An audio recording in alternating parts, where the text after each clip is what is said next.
Hey folks, Levi here once again. Welcome back to another review. This is on my new channel. Yeah, I started over because my old channel got messed up. Then I have to start over a video too because I had a problem with webcam. But I got a new webcam and hopefully it looks much better. I think it does. Sorry. Shoot, I should straighten it out a little further. Here we go. Is that good? Let's see. Sorry.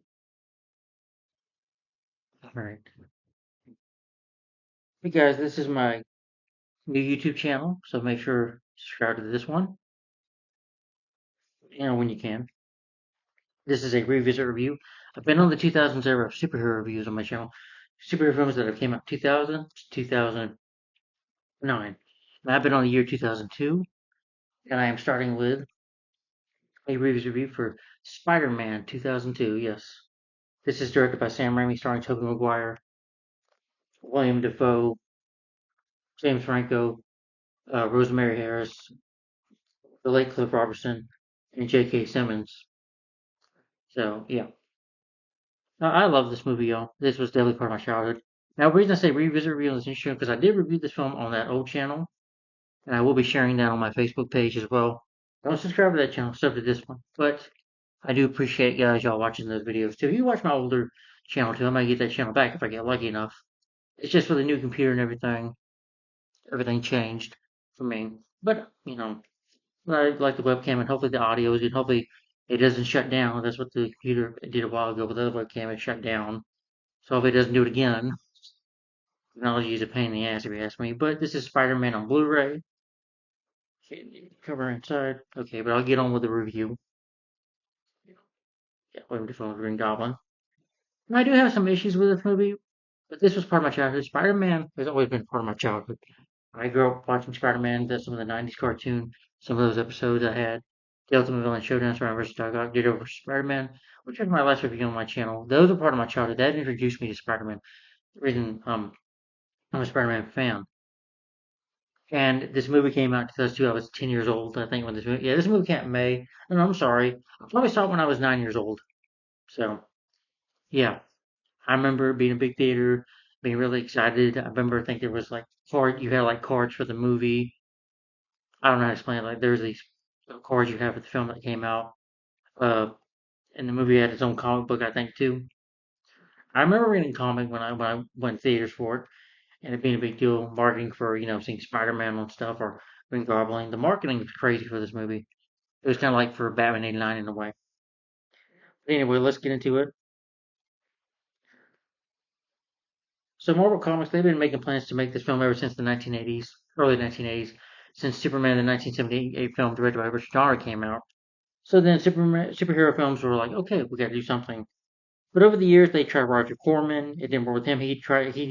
And there were MCU films, Marvel films. There was Howard the Duck, the the Charles the Incredible Hulk TV movies, The Punisher 1989, Captain America 1990.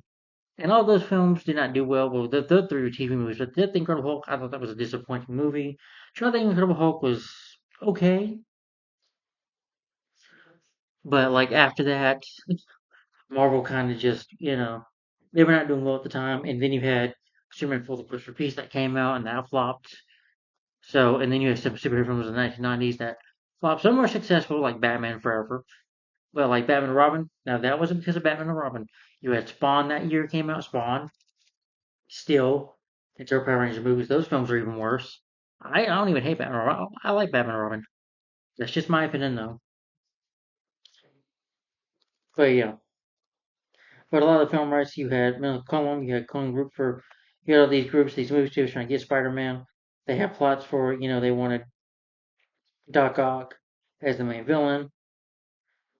James Cameron was going to be brought in to direct a Spider-Man film. John Cusack was in mind to play Peter Parker. Bob Hoskins was considered for Doc Ock. I think it was Carlio, no, Orion Pictures. I think that was the studio that went out of business some time ago. Yeah, yeah. Well, their movie. I think that was the movie studio that got shut down that made Masters of the Universe. Right? It was Orion, right? I'm getting pretty confused now. Sorry.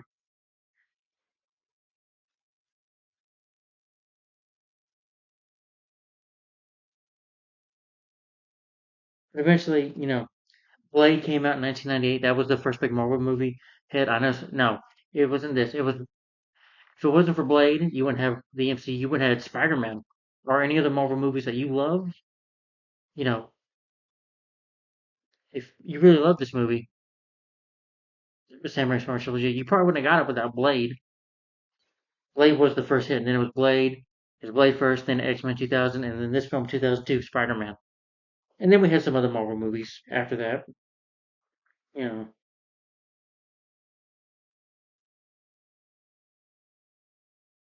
yeah. But their choice for director was Sam Raimi. Raimi was attached to direct in January 2000 for a summer 2000 release. He had been a fan of the comics since youth. The special for Spider-Man earned him the job. Raimi's agent, Josh Dillon, warned him that he was not Sony's preferred choice for the job, leading Raimi to state all seasons for which he would be the ideal director for the project during a meeting. David Koch was brought aboard to write the screenplay, and Cameron's work became the basis of the first screenplay. Often for word, Koch said that Cameron's script was influential. Koch pitched the idea of having Peter Parker not getting his Spider-Man suit until after the film's first 45 minutes. So they could stretch the origin story, and that Peter and MJ didn't end up together at the end, showing that any part apart was romantic. Human versions of the villains, Electro and Sandman, remain the antagonists. Cubs rewrote the Green Goblin as the main antagonist and added Doc Ock as a secondary, but Doc Ock was later saved for the sequel. Raimi felt the Green Goblin was a surrogate father-son theme between Norman Osborn and Peter Parker would be more interesting. Thus, he dropped Doc Ock, which was a good idea. You don't need too many villains in there. Which some of the Spider-Man films, they would add a little too many villains in later movies. It's something that you don't do. You know, I don't feel he was stressed that Spencer are just really too far to have Parker with mechanical web shooters, which I disagree with that. The decision was come with longtime fans, but I'm sorry. That is one of my issues with it. Rosenbaum removed Doc Ock and created several new action sequences. Raimi felt adding a third origin story would make the film too complex, which I agree with. It's too much you're putting in the story. That's what Batman and Robin did. Like Batman and Robin, they did put too much in there. Yeah, yeah. You don't want to put too much in the movie, especially if you're starting out. But for the casting, you have Tobey Maguire, Kristen Dunst, and William Dafoe as Foe, as Peter Parker and Mary Jane, and of course Norman Osborn. Yeah, they were casted. Oh, you see me? Okay. Casting for the title role, the filmmaker sought an actor who was tall or handsome, but who had the heart and soul for the audience to identify with. The studio expressed interest in Freddie Prinze Jr., Chris O'Donnell, who previously played Robin, Dick Grayson Robin, and Batman Forever, Batman and Robin, Jude Law, Chris Klein, Ewan McGregor, Wes Bentley, Heath Ledger, who would eventually go on to be the Joker in The Dark Knight, and Leonardo DiCaprio, the latter of which had been considered by James Cameron for the role in 1995. Joss Whedon and J. Ronan James Franco were also involved in screen tests for the part. Oh, I didn't know that he was. Oh, wow. Now, James Franco did not get that part, but he did get the part for Harry Osborn. Trevor McGuire was cast as Peter in July 2000. Raimi's first choice for the role after he saw McGuire in the Cedar House Rules, and hopefully Pleasantville. Toby was great in that movie. The studio was simply hesitant to cast someone who did not seem to fit the race of pumping, talking, kicking titans, but McGuire managed to impress studio with his addition. They didn't believe him at first, but they did screen tests for him. Screen tests like he was Bruce Lee, almost like fighting some guys off. You can probably find it on YouTube, or if you have the Blu-ray, this movie on Blu-ray, 4K, whatever, you could probably see behind the scenes. They do have screen tests of showing you that, so you get to see Toby do that. To prepare for the role, McGuire improved his physique over several months by training with a physical trainer, a yoga instructor, martial artist, and an economy expert. He studied spiders and learned how to perform like movements. Nicolas Cage, Jason Isaacs, John Malkovich, and Billy Bob Thornton were considered for the role of Green Goblin, Norman Osborn, but turned it down. William Dafoe was selected for the part in November 2000. He was intrigued by the prospect of working with Raimi and the idea of a film based on comic books. He insisted on wearing the Green Goblin costume himself, as he felt that a stuntman would not give the character's necessary body language. The 508-piece suit took a half an hour to put on. Kate Bosworth, Elisa Dogish, Jamie King, and I can't say that name. They successfully auditioned for the role. So Kate Hudson was up for the part but turned it down. Blizzard's edition. Elizabeth Banks edition, but she was told she was too old. But she did get cast as Betty Brant instead, who was Jay Jones' assistant at the Daily Bugle. Raimi also auditioned Alison Mott for the role. Kristen Dunst auditioned and earned the role a month before filming began. To create Mary Jane's red hair, Dunst's hair was dyed in front, and she wore a half wig. Producers wanted Dunst to get her teeth straightened, but she refused. Stan Lee was interested in playing J. Jonah Jameson, but the filmmaker J. Jonah Jameson, he does have a cameo though, as Stan Lee would over the years before his death in 2018, he would make cameos in his Marvel movies. Lee was supportive of the casting of J.K. Simmons and felt that Simmons gave a better performance than he could have achieved, which even Lee said that himself. Hugh Jackman was supposed to have a cameo as the X-Men character Wolverine, but it was scrapped. They didn't have the character's costume. Yeah. Filming. Spider-Man cast filming was set to begin November 2000, New York City, in soundstage. The film was release scheduled for November 2nd, 2001. It was postponed to May 3rd, 2002 due to an extended post-production. The photography officially began on January 2001 in Culver City, California. But due to the September 11th attack, certain sequences were refilmed. They did have like a poster of Spider-Man. You could see the Twin Towers, but when 9/11 had they had to take that down. So it did halt the film for a little while. I think they had a commercial of it too, but they had to get rid of all that, I'm sure, because of what happened. But you can't blame the filmmakers. It was something that sadly happened back then that they have no control over.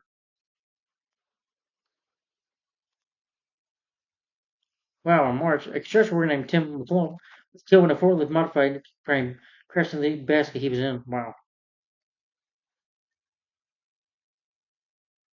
In the scene where Mary Jane kisses Peter, he was hanging upside down. During filming, water was pouring from Fry's nose, which made it difficult for him to breathe. Randy Savage insisted on doing his own stunts.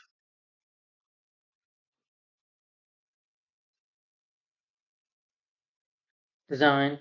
That was the original design for the Green Goblin, but I guess they couldn't do that. The Green Goblin's original headgear was an astronaut mask created by Dynamics. Defoe described it as a Halloween mask, kind of silly looking. Jonas Headset came up with a modern helmet. Defoe also wanted the costume to be flexible enough to allow him to do splits. The Great Spider-Man's costume, Maguire was fitted for a skinlight suit, being covered with layers of substance to create the suit's shape.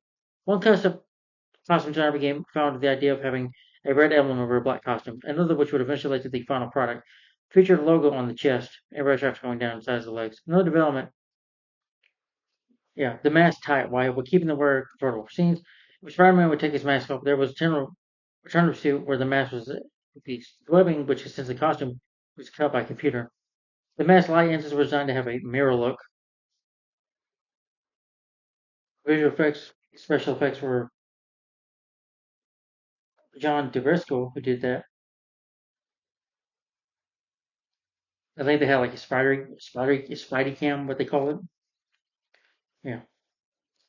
For the music score, Danny Elfman did the score for the movie. You also have a bit of a soundtrack for the movie. Chad Grover sing the song, you know, Hero. Uh, for the movie's marketing, though,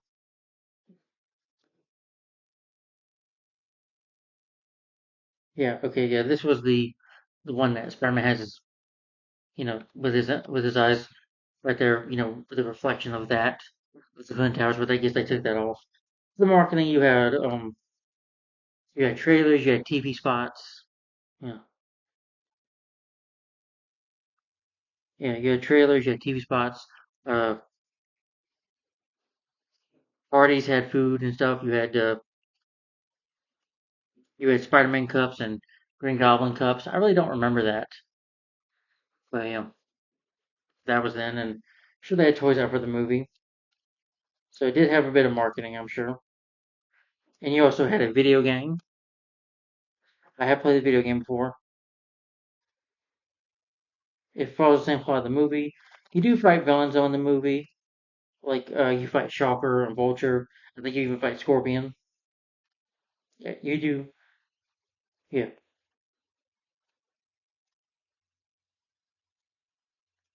I think Craven the Hunter 2 was in the game. But in the game, it's simple. Well, the game's graphics don't really hold up. But the thing is, the PlayStation 2, it's on GameBox, Xbox. But the thing is, the Spider-Man, the game starts off with you searching for Uncle Ben's killer, Dennis Carradine. Yeah, it's basically a level based up beat 'em up game, but players just roll Super Spider-Man. Most of it are indoors. There are several outside ones too.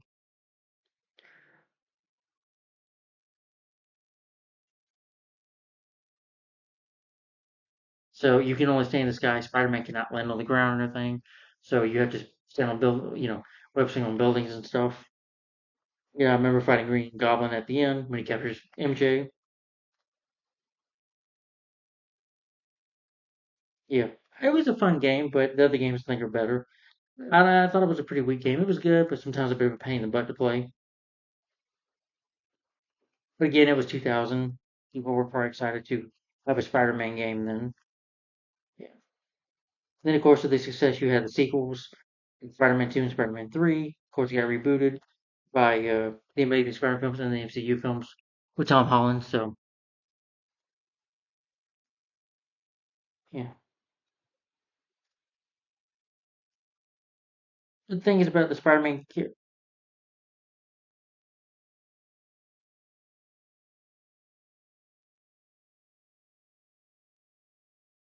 yeah.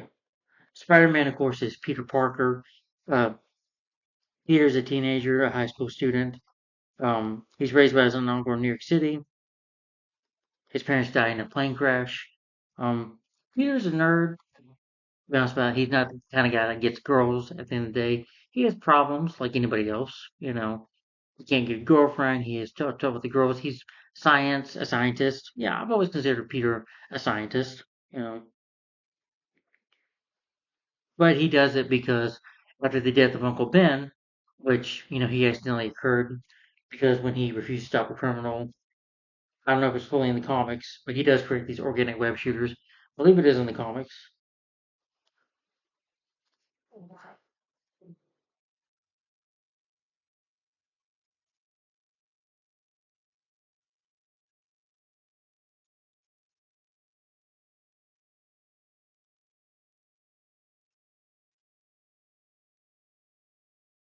I think Spider-Man first came out in 1963. Yeah. But yeah, great poster as always to be a thumbnail for this video. But anyway, for this review, yeah, let me go ahead and get to the cast. For the cast, just want to talk about the Spider-Man character a little bit. Is that Tobey Maguire plays Peter Parker, Spider-Man. William Dafoe as Norman Osborn, Green Goblin. Kristen Dunst as Mary Jane Watson. James Franco as Harry Osborn. Cliff Robertson as Ben Parker. Rosemary Harris as May Parker. J.K. Simmons as J. Jonah Jameson. Joe McGlynn plays Wooly Flash Thompson.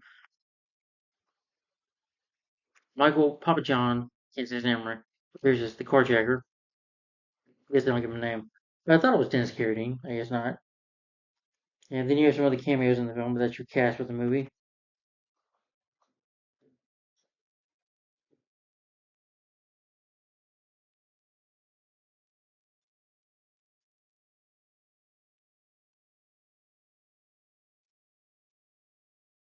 Iron Man is credited for redefining the modern superhero genre alongside the films of Marvel. It did do that though. Yeah, it did. But the film was directed by Sam Raimi. The screenplay is written by David Cope. He's written films like Jurassic Park: The Lost World. Oh, he wrote Jurassic Park. Okay, yeah, he did. Oh, my friend, and Lost World. Indiana Jones: King of Crystal Skull. Yes, I do love that movie. That's just me. Yeah. Based on Spider-Man, created by Stan Lee and Steve Ditko. Produced by Lawrence Siskin and Price. Cinematography is by Don Burgess. It's edited by Bob Marcus, Arthur Corbin. Music is by Danny Elfman. Danny Elfman has done other music scores. I'll just mention that real quick. Is that you know the reason I'm sure they picked him because if y'all don't know, he has done music for other superhero films, including Tim Burton's Batman and Batman Returns. Yeah. So I guess the reason he's been able to he scored some other superhero films is because of Tim Burton's Batman, and that was his first one. And he scored Dick Tracy, Darkman, other comic book type superhero movies. Batman Returns, like I said. He did some of the score for the Flash TV series starring John Wesley Shipp.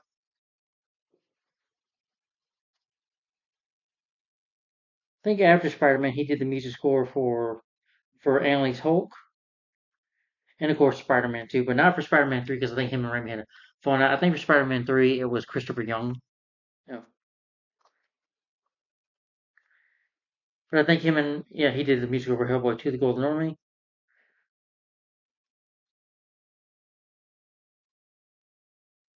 Let's see, any other superhero movies?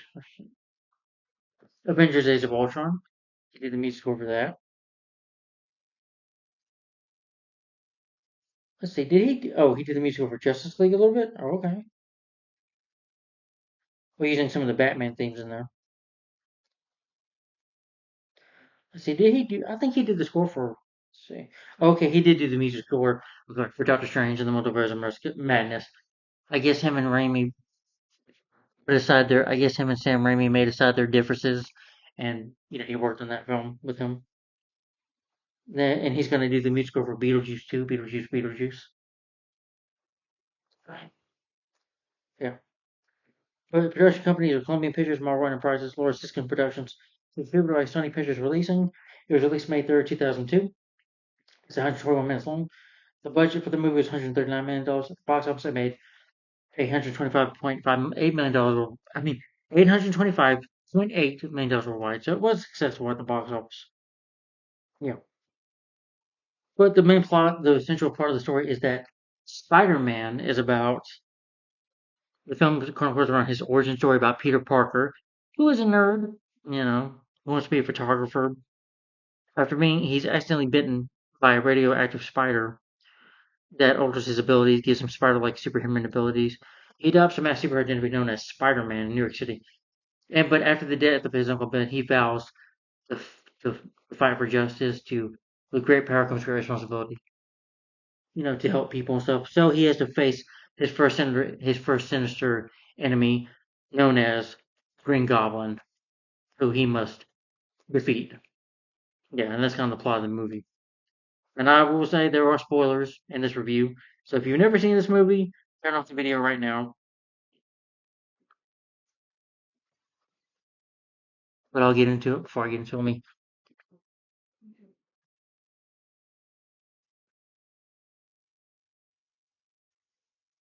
But the film opens up with Danny Elfman's score.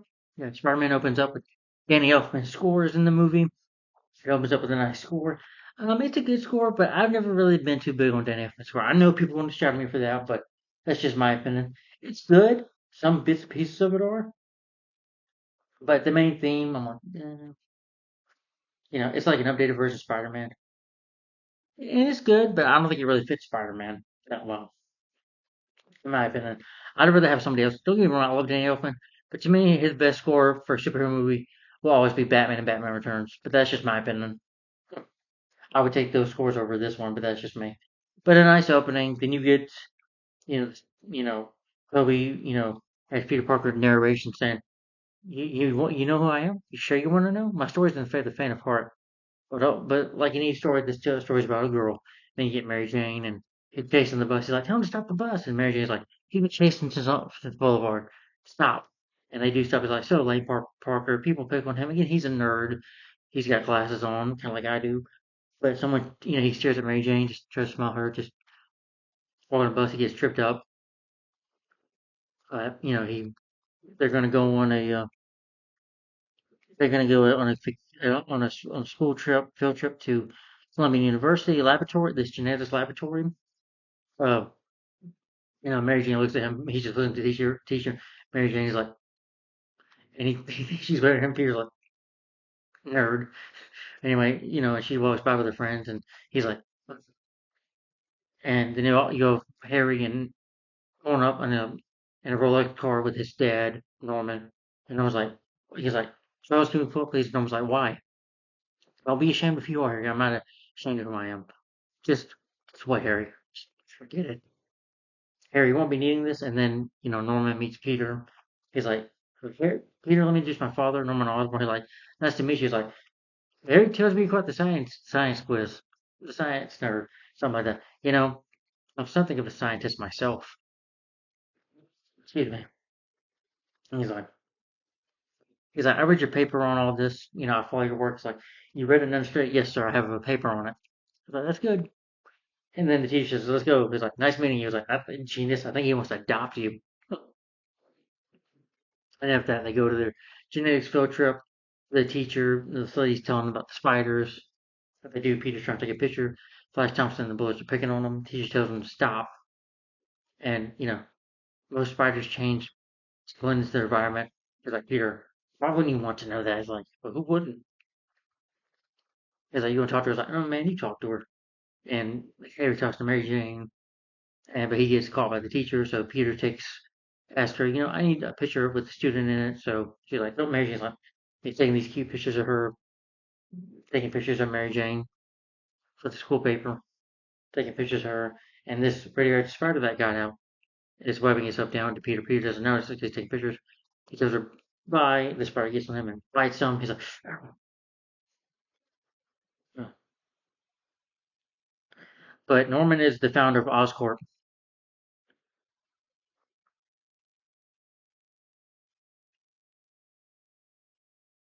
His board of directors, including a military general, don't like Norman. They want to take his business away. He's like, they're trying to work on this lab. They're trying to work on science stuff, and apparently it's not working. General tells him this. I'm going to tell you about this quest, Norman Osborn. I'll be frank with you. I never believed in you. I had faith in your passport business, so I'm gonna give it to them. Give this contract to them, and if Norman loses this contract, he could lose his business and he'd be ruined. His company would be. That puts a lot of stress on him and his son Harry, who he has to provide for, I'm sure. And Norman is stressed out. But Peter comes home. We see Uncle Ben and Aunt May for the first time.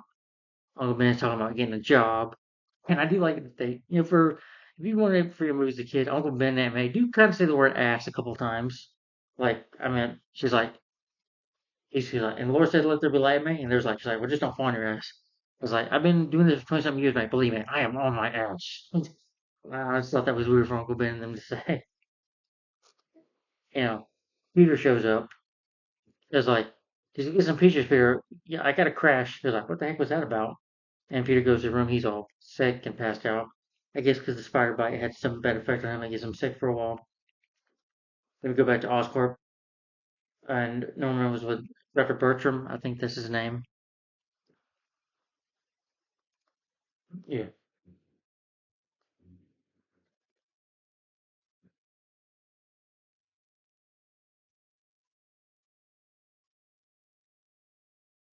Or his assistant doctor, whatever you want to call it. He does this test on himself and tries to, tests and performances and enhancers are not ready. You can't do this woman. It's just too soon. He's like, don't be a coward. Risk or part of being or part of science. And he's willing to do this. Makes this drug. You know, puts himself in this machine. Get the green gas coming, and he's just like having a seizure in there. Norman is, but it's also giving him this power, super strength. See that his body is flexing muscles, but he's just passed out. He's like, Norman, Norman, his heart stops. So the doctor, his assistant tries to go in there. He's like, Norman, Norman. Norman's passed out. He looks at, he's a heartbeat on the monitor. Norman wakes up, and the doctor's around. He grabs this. He's like this, and then pushes him to the side. Like that, pushes him out the window, at the mirror. He's like, oh, and then you can waking up, Peter getting those glasses on. He sees blurry, he can't see through these glasses. Looks at the window and he's like this. And he's got all these muscles like, wow, sorry, my chest. But yeah, you can definitely tell Peter does work out. You know, I mean, that Toby did work out. And Emma's like, Peter, are you ready to go home? I mean, ready to go to school? He's like, you changed? Yeah, big change. Well, hurry up. You're going to be late. He's like, okay. He's like, okay. Sees Mary Jane shows it, See that Mary Jane has a troubled home life. Her parents don't treat her very well. They're very kind of abusive toward her, I guess. I'm guessing she lives in an abusive home.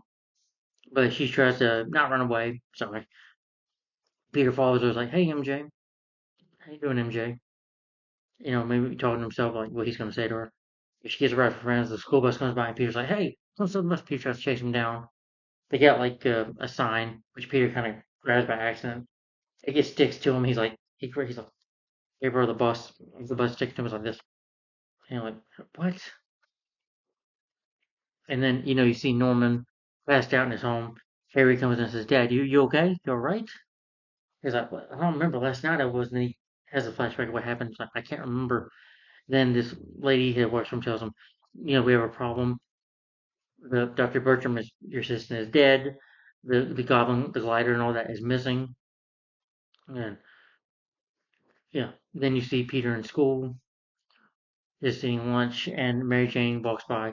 She nearly trips over her spilt orange juice. He follows her real fast. He catches her. He's like this. Wow, I never noticed you got blue eyes. Never noticed that your glasses. Can you get contacts? And he like smiles at her. She's like, well, see ya. And he goes to eat his food, and the fork is stuck right here on him. This is where you get the spider webs that come out of the web, and he webs it. He accidentally webs a food tray, and there's nothing to do. He's like, okay, people, and then he fires it real quick, and the food gets on it. Flash Thompson's back, and he just walks away, and then the web's still caught on the tray, and he's going through the door, and Flash is like, Parker. And this is where you get his spider sense. Where Flash sneaks up on him. Tries to punch him. He's like this. He's like, I don't want to fight you, Flash. It was just an accident. He's like, my fist taking you. I don't want to fight me neither. Then he tries to punch at him. Peter was able to move fast. It's like he can just, with his spider abilities, he can move quick. Does a big punch on him. Peter like, whoop, ups down really. Does a flip. Tries to do all these punches. Peter just grabs him. He's like, and just punches him. Like, Peter, that was amazing. One guy says, Peter Parker, you're a freak. Peter's on that. Is he a freak? Runs away. Mary Jane stares him like, what is with him? Kind of a look. And Peter, yeah, went to the side of a building, looks at his hands, and sees a spider web crawling on the web, and himself is like, and his hands are sticky. He can tell, and he, webs up the wall. Yeah, yeah, I do like pieces of bit of music. Danny Elfman is one of my favorite. When he starts rock call for the first time, it's like, woohoo! He starts jumping through running on rooftops and jumping from rooftop to the next. He's like, he threw the web out of his hands like this fly web. Up, up, and away, there. Shazam, shabam. Yeah, some of the sign dialogue doesn't hold up. That was kind of cheesy, but that's just my opinion. It's not bad though. But anyway, he's like, he webs when he does this, he webs it one more time, and he's like, here we tally ho. Then he tries to jump down and he ends up crashing into the wall. Then he goes home. Apparently, he was supposed to help Uncle Ben with the cleaning, with painting, but every time he sees a note from Uncle Ben, calling Michael, he says Michelangelo, veggie and food in the restaurant. I mean,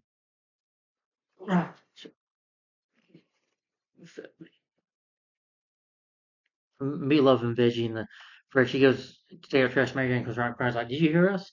You probably always hear us." I'm like, "Well, they do shout pretty loud sometimes." I was like, "I heard, but no." Well, he was taking out the trash, and he talks to Mary Jane a bit, and he tells him they talk about she wants to get out of the city. Peter says he wants to be a photographer. She says she would like to be an actress. He's like, I felt like a baby when you were in all the school plays. Like Peter, that was first grade. Even then, we do so well. And they have this little chemistry going on there. There are bits of chemistry they have. But then it's stopped when Flash shows up with a new car. Peter has an idea with his powers. I could probably get a new car. He looks up on the newspaper that he can wrestle for some good money for it.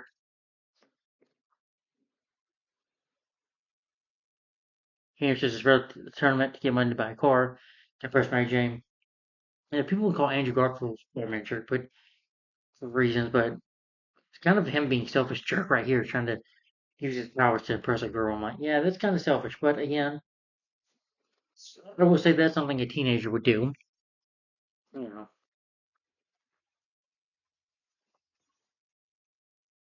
so they both can be a bit of a jerk in their own way. But again, Peter Parker is a teenager, so teenagers sometimes, if they had abilities or powers, they would do something selfish with it. They don't really think that sort of way. But Peter selfishly, tries to lie to them. You know, I like to sing the music score when he's drawing the spider suit. He's like, and It's like a wrestling suit, and he's going to the library, lies to them. But instead, Uncle Ben drives him over to the library to do his homework. And Uncle Ben's like, "Hey, wait, we need to talk. We need to talk now if you let me." Well, what do we need to talk about?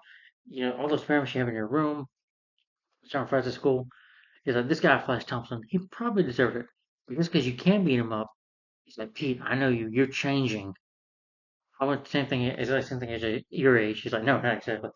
Pete, this is the years when a man is going to change for the man he's going to be for the rest of his life.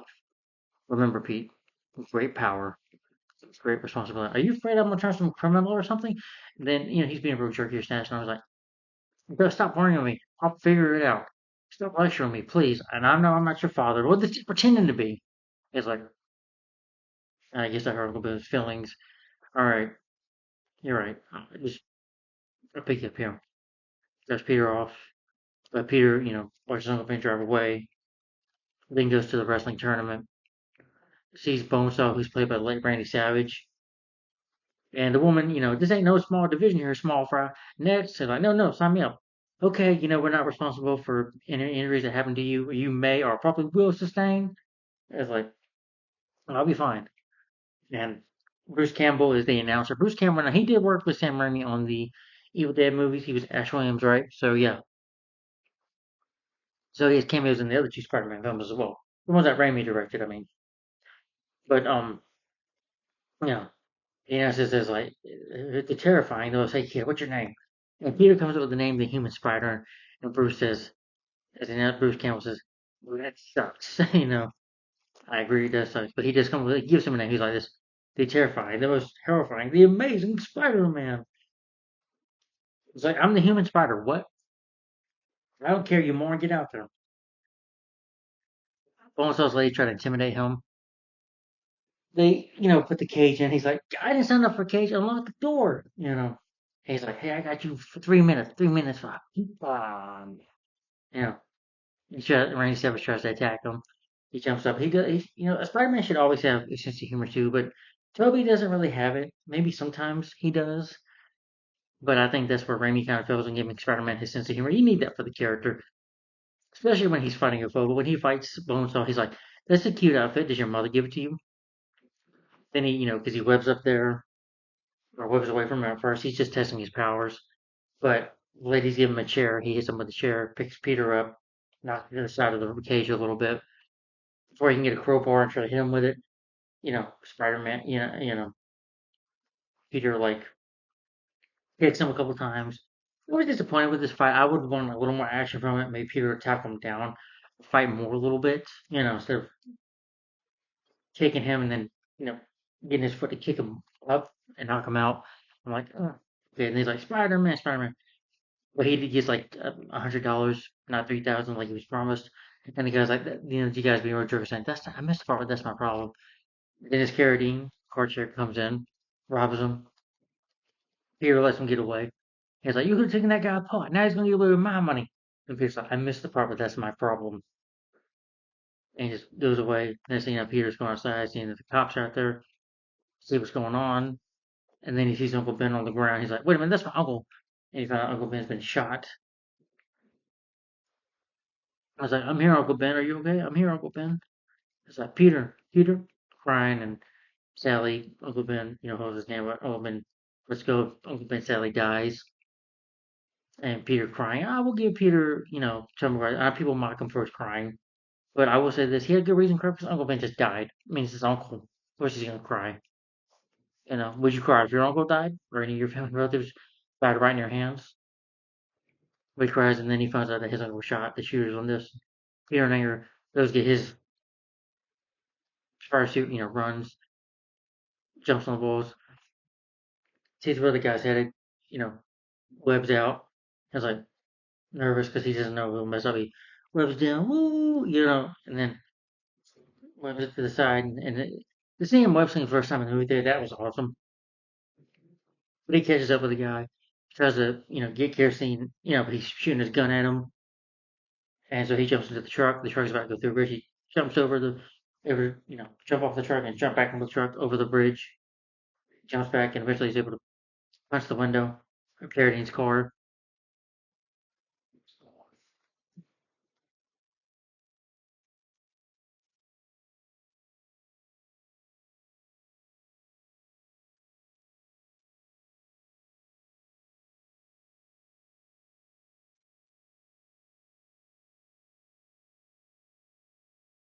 and he's about to break into a fence or whatever, a cage, and Peter jumps up. The kidnapper, I mean, not the kidnapper, the carjacker.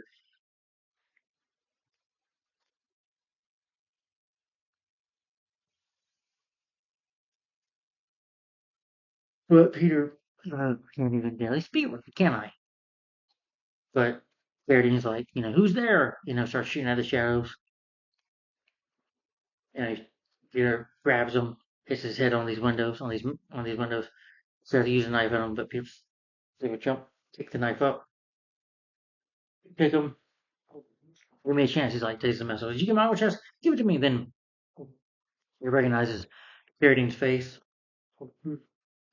realizing earlier that he was the one that he let the guy go. Remember, that was the same guy that robbed uh, the jerk that ripped him off his money. That was Carradine that did it. And he's like, and Carradine's like, once again, it says like, or she was like, see ya. Garrison breaks it. Carradine falls to his death. Now he could have saved Carradine, you know, but it just happened, and Peter was kind of shocked at the moment anyway for what happened.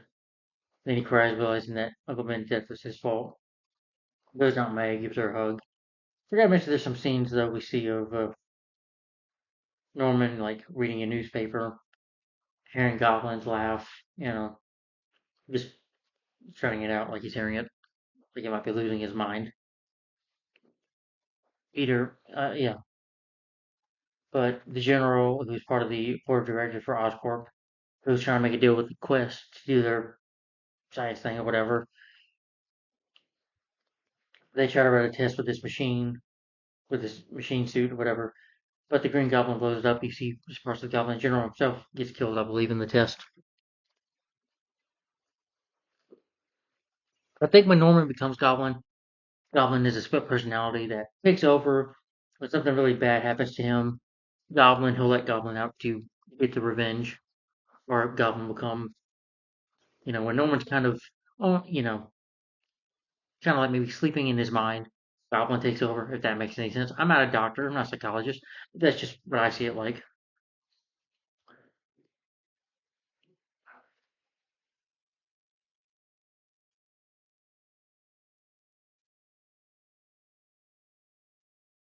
The next day, you see Peter graduating. You know, Norman says, I know you're going through a difficult time, but I'll be here for you when you need me.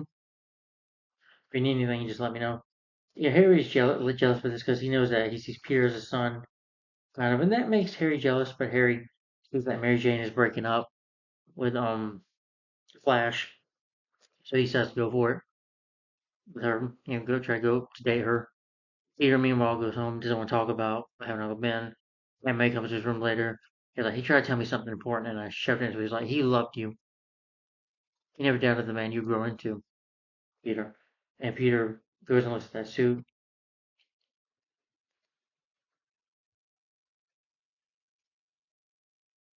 He makes the costume more spandex. That's when you get the suit that he creates here, which I've always loved the Raimi suit. The Raimi suit's always cool. Yeah. But he puts on the suit. You see him fighting crime. You see him taking these two criminals down and webbing them. He webs some criminals that try to steal from a diamond shop. You see a big web. And New York's talking about him. That guy climbs up a wall like a spider. And some New Yorkers hate him like, does he snakes? I don't like him. Some freaking wicky dacky woo. You know, the city's like, it could be a man. It could be a woman. The New Yorkers, he's got that tight little button, that tight little one. And you have a guy singing with him like, looks like a spider, he looks like a bug. We should all just give him one big hug. Look out, who? Here comes the Spider-Man, and you get Spider-Man, seems web sling. Then you meet J.K. Simmons, J. Jonah Jameson, who is the editor or in chief of the Daily Bugle, the guy that runs it. And he argues with Robbie Robertson, telling him that Spider-Man's a criminal. He saved all these people. His hero. Then you see he's flaying this thing. Why is he wearing a mask, huh? What's he got to hide? It's like, put it out. Anybody who takes pictures of Spider-Man, cash for anybody who wants, for Spider-Man. If he doesn't want to be famous, I'll make him infamous. You know, as Jonah wants to do. Peter runs into MJ, talks to her, and found out that she still has a heart. She's trying to be an actress, trying to make it in the city as best she can to do acting, but it's hard for her.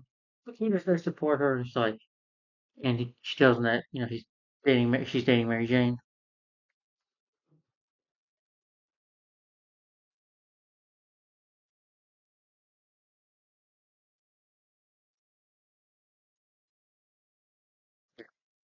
But MJ, sorry, tells him that she's dating Harry. He's like, didn't Harry say we're going on? I was like, no, he failed to mention it. And that does somewhat upset Peter. That maybe he didn't tell him. And Peter says that Dr. Connors fired me again. He's probably talking about Kirk Connors, but we don't see Kirk Connors until the sequels a little later on. No, he doesn't come into the this trilogy. But anyway, he probably gets fired because he's busy being Spider-Man and fighting crime. Because he made that vow for Uncle Ben. And he keeps to that. But, he's like, well, maybe my dad could help you get a job, Norman. And he tells Norman, no, sir, I wouldn't want you to do that. I'd like to make it on my own. He's like, you better make it on your own steam. That Norman says. He's like, what are the skills you have, Parker? Well, I've always wanted something photography. And, he takes pictures of the Spider-Man. He webs up the camera on a web. And he's like, woo, and he's like, comes over and knocks some bad guys out. Yeah, what he kicks one bad guy, which I thought was cool. He's like, geez. Gets these pictures, show them to him, show them to J. Jonah Jameson. J. Jonah gives 300 for it. And he hires him as a freelance photographer, so Peter's able to make some good money there. And get a good check for making some good pictures. Because he is Spider-Man, so he can get some clear pictures of him. Because Eddie Brock can't. We have Eddie Brock in this movie. Not until the third movie. Uh, but he's just mentioned here. But anyway. Um, can't barely hear her speak. What was that? Oh, the pictures of Spider-Man. He meets Betty Brant. He's like, I'm Peter Parker. I'm photographer. He's like, yes, I can see that.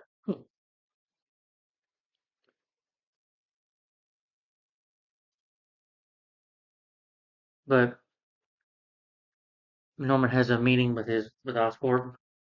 Them out what the company's doing, and they say, "Wonderful, Norman, wonderful. That's why we're selling the company."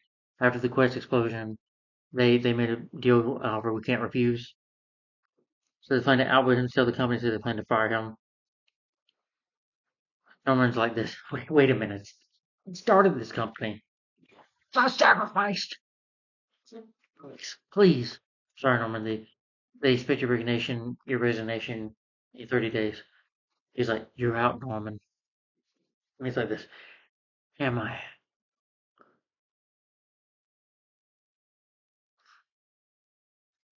Has that smile because that's what he can do about it.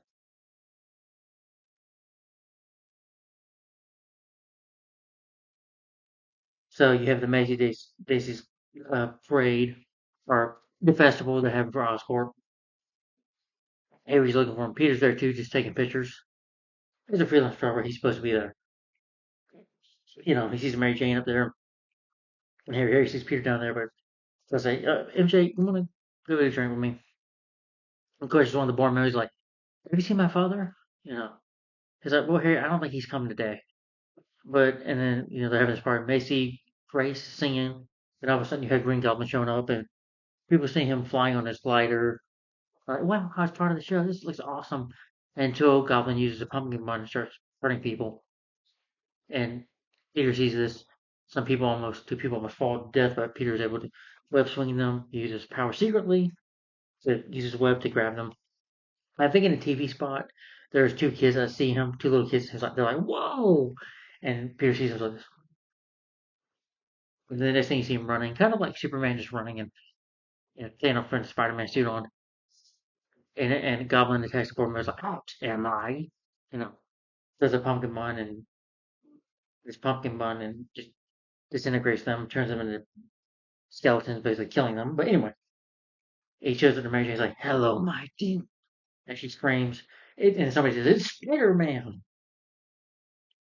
Because that Stanley he made a cameo when Goblin was playing. But anyway, somebody says, "Spider-Man, Spider-Man," web swings and kicks Goblin.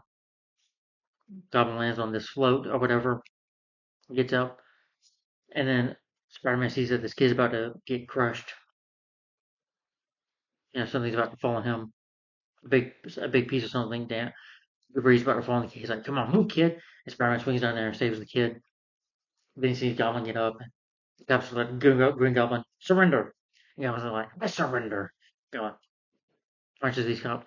Spider-Man shows up. Spider-Man tries to hit him. Grabs Spider-Man like this, like, impressive, and kicks Spider-Man. Jumps on his glider.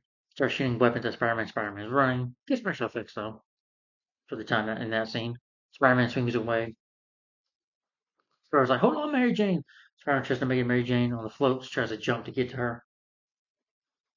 But Goblin grabs him. He hits him in the head. And, got him quartered in this building. But he's able to, hit Goblin. Goblin just picks him away. Again, Spider-Man can fight, but Goblin has superior strength. So he's kind of a bit of a tough foe for Spidey. He does knock Spidey down. He's like, MJ, I'm coming. And then Goblin comes to attack with his glider, but Spider-Man sees him. He's like, look out. Mary Jane says, see him. Spider-Man webs him in the face. He's like, then he, breaks a part of the glider. So Goblin goes away for the day. He's like, this woman, Spider-Man. And saves her. She almost falls to her death, but Spider-Man saves her. And she's like, wow, she's impressed by Spider-Man. He's like, wait, who are you? He's like, you know who I am. You're the only neighborhood Spider-Man. Falls away, she's impressed. And Harry's calling her to what do you mean wonderful how he is? And they're having a weird conversation. Peter's laughing. He's like, I'm sorry, Peter, you didn't make a move. I was like, okay, you're right, I didn't, buddy. What was that thing today? He's like, I don't know, but whatever it is, somebody's got to stop it. You have Norman at his house drinking, having a drink. He's like, somebody there? And, somebody, and it's Goblin. And so who can talk to Norman, I guess, in his mind. Yeah. And he's like, it's like, all right, here. And he looks at the picture of him, the mirror. Everything going so well, all for you. Did you think it was all for you? Norman. It was like this. That do what you can to remove those in your ways. Like the board members you killed, like we killed them. We remember your little accident in the laboratory? The answers in performance created me, giving you always what you wanted, Norman. Power. Like this. We can keep going, Norman. Well, there's only one who can stop us. Or maybe he could join us. Yeah. And then the news media talks about him, about Goblin. Peter's talking with Parker. I mean, Parker. Peter's talking to J. Jonah Jameson. Talking about how much you don't trust Spider-Man. He's like, I trust my barber. He's like, well, you don't trust anybody. That's your barber. What are you? His lawyer? Get out of here. Sue me. That's what made this country so great, or something like that. And Peter gets mad, walks off. You know, takes a cigarette out the window. Cigarette goes back from the window. He's like, And then Goblin, Green Goblin bursts through the door. He's like, damn it, you slime. Who's the one that takes pictures of Spider-Man? I swear, I don't know who he is. I don't know who he is. You are useless. And he's about to punch him too. Spider-Man shows up, and and James is like, Spider-Man, I knew you two of this together. And then he rubs his mouth. He's like, let mom and dad talk, will you? And then Goblin uses this gas, and Spider-Man knocks him out. Not to kill him, as you think, grabs Spider-Man. He proposes this alliance with Spider-Man. That you're an amazing creature, Spider-Man. You know, I'm not like you, you're a murderer. Look, to each his own. Yeah, I chose my path of this villain, and you chose your path of the hero. I was like this. It's like, he's convinced them to join us so they can stay together and fight and create more chaos. That's what Goblin does. He wants to create chaos and all that. And he wants Spider-Man to join him, but Spider-Man is like, think about it, hero. In spite of everything you've done for them, eventually they will hate you. That's. And he fears Goblin's words might be true. There's that he's wanted. But Peter eventually, is in the neighborhood, sees Mary Jane. They have this flirtation going on a little bit. You can just tell they like each other, that she likes Peter. But she walks off to go on a date with Harry. These guys follow her. Peter sees this, and they're going to harass her. So he gets in his spider suit. He doesn't put his mask on right away. But it's raining, thankfully, these guys try to attack her, nearly almost rape her. But it doesn't happen because he webs them. He fights these guys, kicks their ass. And, I bet it was hard for Toby in that rain scene anyway. He probably couldn't breathe in that mask with the rain and stuff. But Spider-Man can, web upside down. Those MJ is like, he's like, you are amazing. I think I have a superhero stalker. Some people think so, but you are. Nice to have a fan.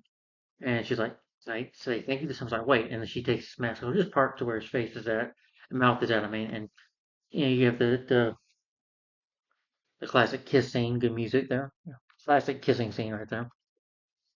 And Spider-Man whips back up, and next thing you know, there's a fire on next day, and Spider-Man goes to save this woman's baby, and the cop is like, I'm gonna arrest you, Spider-Man. He's like, I'm not coming back, Chief. And Spider-Man, somebody up there. They send the lady's like, where are you? Spider-Man just finds like, where are you? And he sees this lady's like, I'm gonna get you out of here. And Spider-Man grabs her, and it's Green Goblin's like, she punches him. He's like, you're predictable like a moth to a flame. So I guess Goblin created this fire to get Spider-Man to. He's like, what about my gentle proposal? And he's got behind his back the pumpkin bombs. Pumpkin bombs. Are you in? Or are you out? And Toby says this lame line saying, it's you who's out of your mind, Gobby. I'm like, really? That was a stupid line. Like, that's the best you can come up with. He's like, wrong answer. Then he tries to use the spinning pumpkins, bombs, the ones that spin around. Spider-Man is able to jump around it, which is cool. Goblin then start punching him. He has to watch out. You know, Goblin gets a few kicks. Spider-Man eventually kicks back. Spider-Man, gets cut by one of the blades, by the spinning pumpkin blades, which will affect later. Well, something will happen out of it later when he gets a real bad cut there. Because Goblin notices that eventually. But Spider-Man's able to knock Goblin out, takes him back, webs him, brings him back, and knocks him out to the fire. Spider-Man escapes the fire, and Goblin's like, no one says no to me. And then we see him as Norman next time, and it's Thanksgiving time. Peter and May invites Mary Jane, Harry, and Norman to come. Norman meets MJ for the first time. He's like, "It's great to meet you," and then he kind of gives her this. It's kind of like, "I don't like you" kind of a look, or and that makes MJ feel uncomfortable when she doesn't like Harry's father. Does that, but then they see Peter's coming back from the fire after web slinging, coming back to the apartment to hear something, but he takes his mask off and close to being seen. He has to crawl very sneakily, crawl right up to the top, to the roof, not to the roof, but the ceiling, and he's got the blood cut on him. And before they all agree, Norman hears that the blood drips from his hand, from his arm, and Norman hears it. Norman's like, says he, and then he's hanging outside of the building under where Norman can't see him. Then as Peter Parker, he shows up, so I'd be loading the lady up with these cranberries, and they're under their cigarettes. Norman tries to lick some food or whatever, just grab some pride to lick, and Aunt May slaps his hand. I was like, Norman, would you take breaks, please? Like he takes that personal, rubs the knives together. So, oh, Peter, what happened to your hand?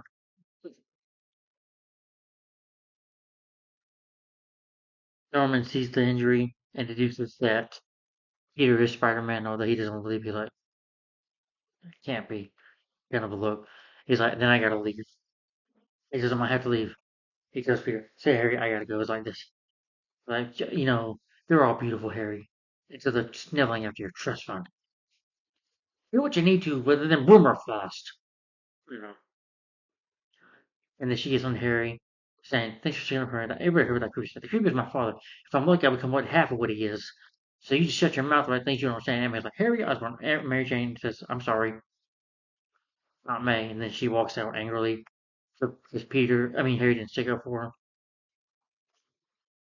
her. And Harry, Norman is talking to the Goblin Mask, split personality, like I said, or psychosis in his mind. He's like, and he tells him, how do we hurt him? The heart Osborn. First he's like, tell me how. First, we attack his heart. So later he texts Aunt May. Aunt May is saying a prayer and deliver us from. And then Goblin goes, finish it, finish it. from evil. Sorry, but that was bad acting there on her part. Yeah, it's just cringeworthy. I'm sorry. And she's like, those horrible yellow eyes. Peter realized he knows who I am. And, he's at her bedside saying, I'm sorry.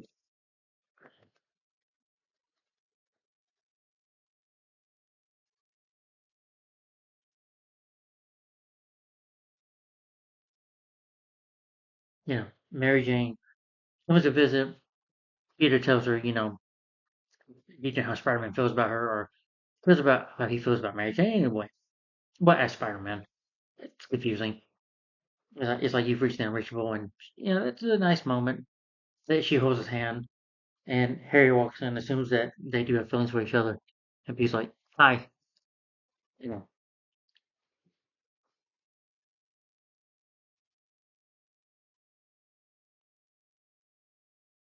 distraught though about it, upset about it, Harry goes to see his father.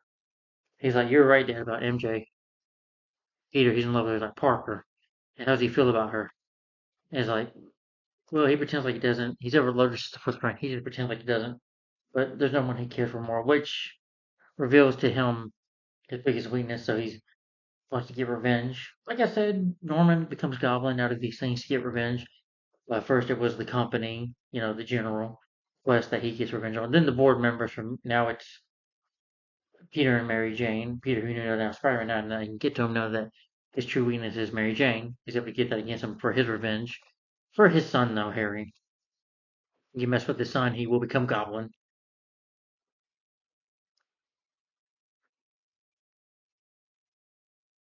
The Green Goblin holds her at the Roosevelt Tram. He captures her.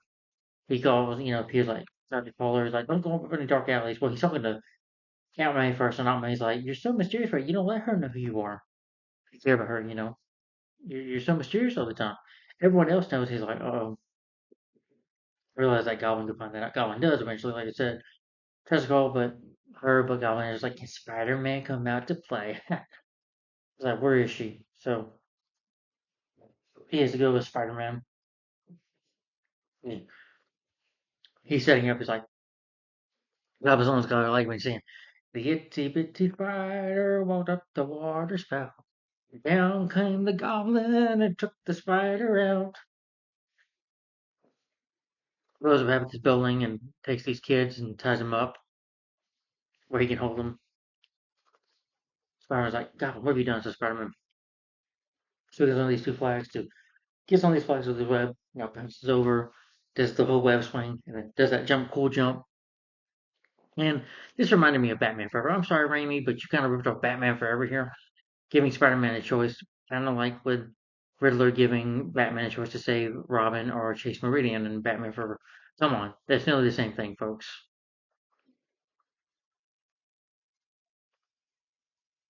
Anyway, he's like, you never know when some hero comes along, but this is your choice. Now save the woman you love, let her die, or the little children. He's like, don't do it, Goblin. We are who we choose to be. Now choose. Let them go. Spider-Man runs up, catches Mary Jane, thinking of the kids, and Goblin hits him a couple times. He's like, Mary Jane, you gotta go. Trust me, you have to go down this rope. And he punches Mary Jane, not punches Mary Jane. He punches Spider-Man. Spider-Man will grab back onto it. And Goblin's like, it's time to die. And these universe systems like this. He's like, get up here, we're gonna beat your ass. I said to Goblin literally, you trying to make you mess with Spider-Man, you mess with all of us. And one guy's like, I got something for your ass. They throw things for him. That was a cheesy moment, but I'm glad they stood up for Spider-Man. What it hardly matters if Spider-Man's able to make them to safety. They're like, no, God, he's not going to make it. He's going to make it. But he makes it, you know, puts the fairy to safety.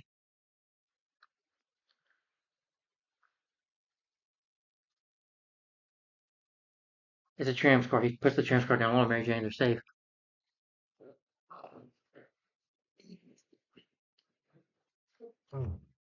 Excuse me.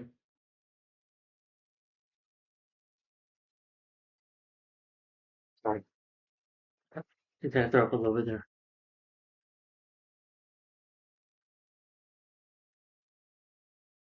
But an enraged Goblin decides to use a rope to grab Spider-Man.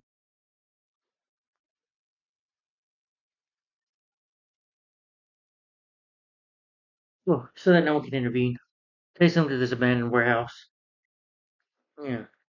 Throws his pumpkin bunny at him, reveals his face. Half his face, when the face is when the pumpkin blows to him. He's like, I offered you friendship, and you spat in my face. Well, punches him a little bit in the face. And he's giving Peter Spider-Man a beating. Goblin, tries to web swing away from Goblin. Goblin just does this move. Goblin can do all these certain moves. This is good hand-to-hand combat. Spider-Man tries to, web him, but he gets through it. Spider-Man tries to go back him, but Goblin does his kick. And eventually, he jumps and does his high kick or whatever, knocks him out. And then he falls to his ground, passed out. Like, knocked out. I'm gonna try web slinging at him. Then Goblin steps on his hand. His wrist stops from doing it. He's like, you spun your last whip, Spider-Man. Had you not been so selfish, your little girlfriend's death would have been quick and painless. But now that you really pissed me off, I'm gonna finish her. Nice. So Peter's like, I was like, MJ and we're gonna have a hell of a time. And it's like, stab him with his goblin weapon. And then Peter grabs, pushes him back. And he starts kicking his ass. He webs his legs, knocks him down, and then does this cool turnaround, webs the building, webs this wall, and webs the wall down strong enough to web it, knock him out. Goblin gets up, just grabs him. He's like, oh, he's like, we're threatening Mary Jane. Grabs him and starts punching the hell out of him a couple times until he goes back to being normal. He's like, Peter, stop, stop, it's me. Takes off his mask.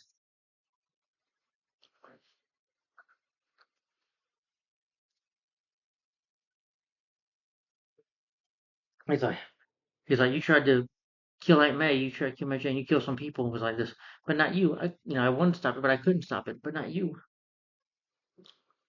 Give me your hand, Peter. He's trying to beg and forgiveness, but he's pushing this button for the glider to impel him. But of course, Norman is kind of there for a moment, but it's really I think Goblin can use Norman just to distract him for a little bit. It works just for a little bit. But he's like this. He's like, come on, Peter. I've been like your father. You've been like a son to me. Be a son to me now. Come on.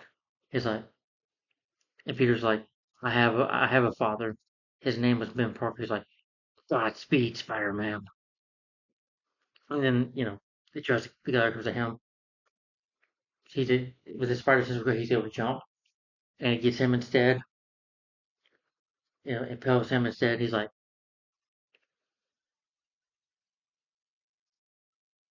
Norman begs Peter, tells Peter, Peter, don't tell Harry, and then just drops dead. And we get a scene like a shot of the mask, and Peter just laying down for what Norman has done because he was such a great scientist. Norman, I don't think was a villain at first. I think he was a good man. He was a good scientist. He just had some problems. The company was going out. He was desperate to save it for his son, especially. He was going through some hard times, so he took this drug that these chemicals and did this testosterone or stuff that made him go insane.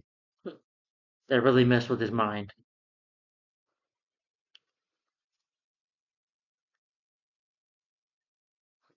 Later, he takes Norman's body back to his house. Harry sees him like, "What have you done?" He just sees that Spider-Man. Just can't see Pete's face because it's dark. But he just like tries to get a gun. He escapes.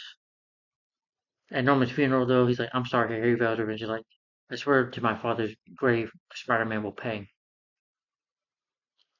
Thank God for you, Harry. Peter, you're always my friend. You were there. Mary confesses to Peter that she loves. She doesn't know he's Spider-Man, but she's like, Peter, I love you. There's always been one there, man. That's been there for me. That's you, Peter. She kisses him, but he's like, I can't. He chooses not to be with her over choosing to be Spider-Man. Walks away. He recalls Ben's last words like this. You know, it was a great line of dialogue at the end. Peter walks away from MJ, choosing not to be with her over to be Spider-Man. Made his choice, right? Uh, I will never forget these words. Great power with great responsibility. This is my gift, my curse. Who am I? I'm Spider-Man. And then you see him, web slinging at the end, and then, him on the American flag, swinging it on the pole there. Well, not on the pole, just swinging next to it, and then just flying off. And then the movie ends there, and that's Spider-Man. So sorry for the long review, guys. Anyway, that's the end of Spider-Man. Not gonna read any quotes. I know I've said some dialogue from the movie a little bit. Now let me get what I love about this movie. Why I love it. I love this movie. It's not one of the best superhero movies ever, but it's definitely one of my favorites.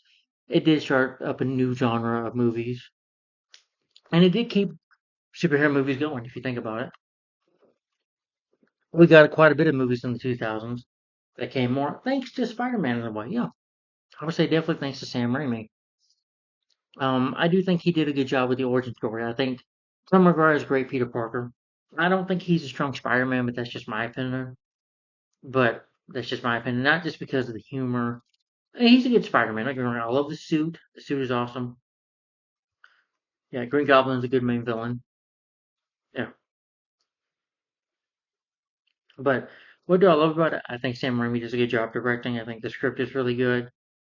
I think the writing and script is pretty good. I do like the origin story of Spidey, of how St. Peter is a nerd, what he goes through, and you know, why he is Spider-Man is with great power comes great responsibility. That's what the movie is about. That's what Spider-Man is about.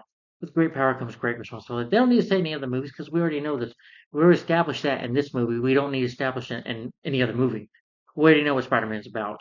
You know, if you're a Spider-Man fan, then Spider-Man is about with great power comes great responsibility. That's what he's about. You know, fighting for justice, fighting, doing the right thing, fighting for good. You know, stopping criminals. This is what Spidey does. You know, Uh, yeah, the action is good. Spider-Man and Green Goblin's fights are awesome. It's well edited. I think the editing is good. Cinematography, the way New York looks great. It does feel like a comic book movie. I don't mind the music score by Danny Elfman. I don't love it. I'm not a big fan of the score, but there are bits and pieces, especially the farewell end of the movie, is really good.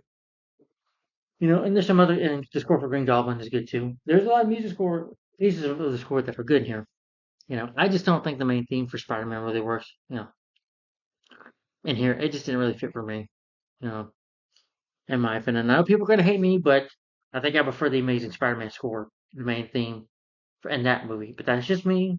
Blasphemy, I guess, to some people, but that's just my opinion. Yeah, and it's 120 minutes long. It goes by at a really good pace. It is an over story. It takes Spider-Man a while to finish it, but what it does, it's got good action in it. You know, yeah, good action. The special effects are really good. For the time. Some of the CGI. Okay, let me get into my problems really quick.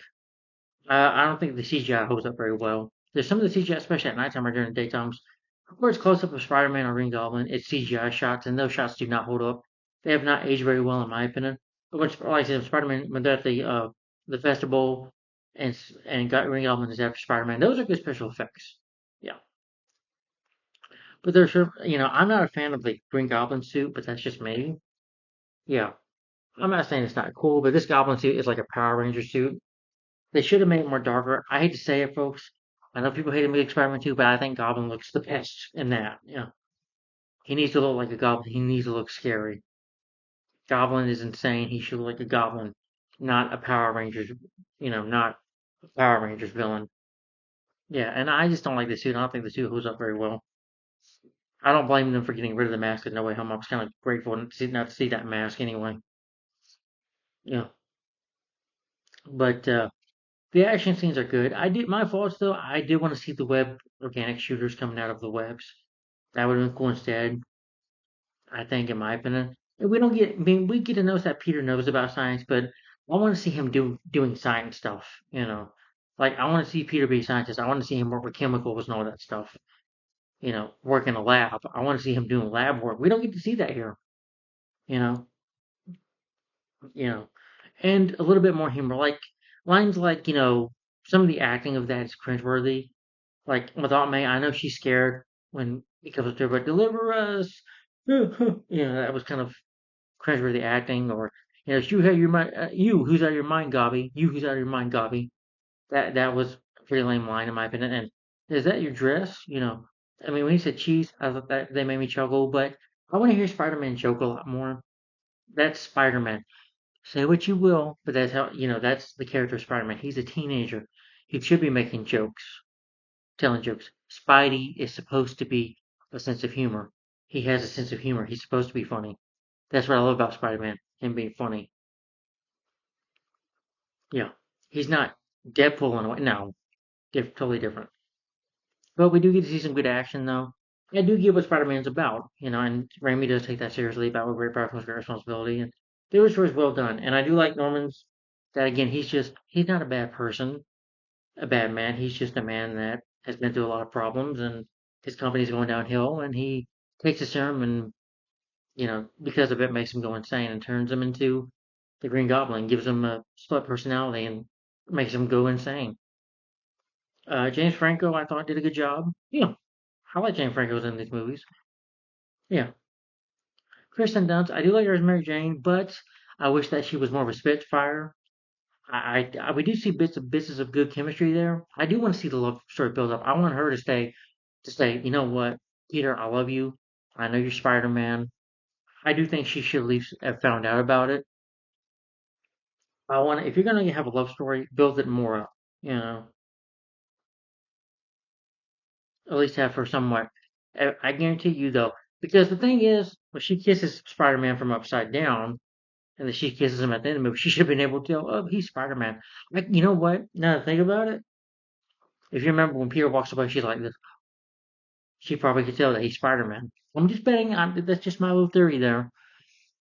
But she's got to be able to tell Spider Man. She would have just said, okay, Pete, I know you're Spider Man. I love you. And I'm willing to stay up with you. I want her to be Spitfire. I want her to put her foot down and say, hey, I'm going to be with you. I want to be with you. I love you. And I'm going to be with you.